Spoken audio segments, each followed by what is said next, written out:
Supreme court বারবার বলছে আপনারা কর্মবিরতি তুলুন, আপনারা ডিউটি করুন। মানুষের সাধারণ পরিষেবা ব্যাহত হচ্ছে, অনেক মানুষ বিনা চিকিৎসায় মারা যাচ্ছে। আর ছাত্র নামে চালিয়ে আজকে নবান্ন দখল করতে গেছিল, তাদের কিছু না।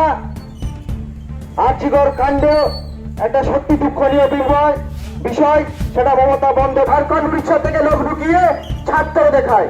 ওরা কি মনে হয় আপনারা হয়েছেন ছেলেরা বন্দ্যোপাধ্যায় দিদির নির্দেশের অপেক্ষায় আছে।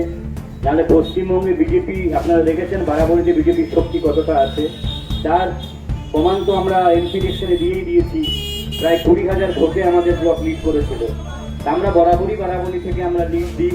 12 মানুষ তৃণমূল কংগ্রেসের সাথে আছে, পাশে আছে, এবং প্রায় 7টা পঞ্চায়েতে আমরা লিড করেছিলাম। এখন বিজেপি যখন দেখছে যে এমপি ইলেকশনে আমরা হেরে গেছি, আমরা এমপি ইলেকশনে জিতাতে পারলাম না, দিল্লির নেতারা যখন শুভেন্দু অধিকারী, সুকান্ত মজুমদার, দিলীপ ঘোষদের গালাগালি করছে, তখন দেখছে ওরা কি আরজিকারের যে ঘটনাটা সত্যি নির্মম হত্যাকাণ্ড, যেভাবে ধর্ষণ করে খুন করা হয়েছে, এটা কেউই সমর্থন করেননি। মাননীয় মুখ্যমন্ত্রী বলেওছেন যে ধর্ষণ করেছে বন্ধের বিরুদ্ধে। দেখুন, মানুষ তো সজাগ আছে, বারাবণী বন্ধ হয়নি কখনো, আপনারা দেখেছেন, এবং নিশ্চয়ই বারাবণী সজল থাকবে। আমাদেরও প্রশাসনও ঠিক থাকবে। প্রশাসন আপনি দেখলেন আজকে ওরাও প্রেস কনফারেন্স করে বলে দিয়েছে যে পশ্চিমবঙ্গে সর্বনাশা বন্ধ মানা হবে না, কারণ প্রচুর ক্ষয়ক্ষতির সম্মুখীন হতে হয় একটা বন্ধ মানে। পুজোর টাইম সামনে, আমরাও এলাকায় থাকবো, আমিও নিজে পঞ্চায়েত সমিতিতে থাকবো সকাল থেকে।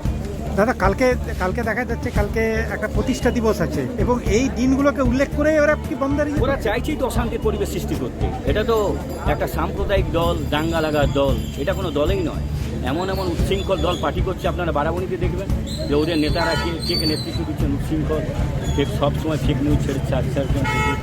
নিশ্চয়ই এর বিরুদ্ধে মানুষ পরে বুঝতে পারবে। এখন হয়তো সাময়িক কিছুটা অসুবিধা আমাদের হচ্ছে, নিশ্চয়ই এটা মানুষ ভবিষ্যতে বুঝে নিশ্চয়ই প্রতিরোধ হবে। হয়েছে সঞ্জয় রায়, সেই দোষীকে কিন্তু আমাদের কলকাতা পুলিশই গ্রেফতার করেছে, কিন্তু সিবিআই এর তদন্তভার প্রায় 15 দিন হয়ে যাওয়ার পরও সিবিআই কিন্তু একজনকেও গ্রেফতার করতে পারলো না। সিবিআই চাইছে যে এই ইস্যুটাকে জ্বালিয়ে রাখতে বাংলার বুকে, শান্ত বাংলাকে। যারা প্রেগনেন্ট মহিলা তাদের ভালো করে চিকিৎসা হচ্ছে না, এটা ভালো জিনিস, এটা ভালো জিনিস। সে বিজেপি রাজনীতি করছে, সুপ্রিম করছে, এটা কিন্তু ভালো জিনিস নয়। তারা কিন্তু খারাপ করছে।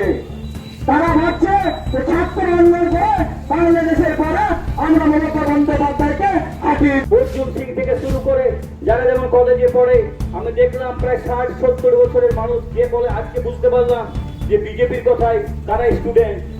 যদি 60-70 বছর 50 বছর উঠে স্টুডেন্ট হয়, তো সত্যি এটা ভাববার বিষয় আছে যে তারা স্টুডেন্ট। ছাত্র সমাজের নাম করে আপনারা দেখেছেন কয়েকদিন আগে বিজেপির ছাত্র নেতা কৃষ্ণেন্দু মুখোমুখি করি না, আমরা আন্দোলনকে সমর্থন করি। আজ আপনারা সকাল থেকে দেখলেন, আজ কদিন থেকে চক্রান্ত করে ছাত্র রাস্তায় মানুষের জনজীবন ব্যাহত করলো, এবং তারপরে আবার কি সঙ্গে সঙ্গে বলছে 12 ঘন্টা বন্ধ। কারণ পশ্চিমবঙ্গে মাননীয় মুখ্যমন্ত্রী যে বন্ধ কথা ছিল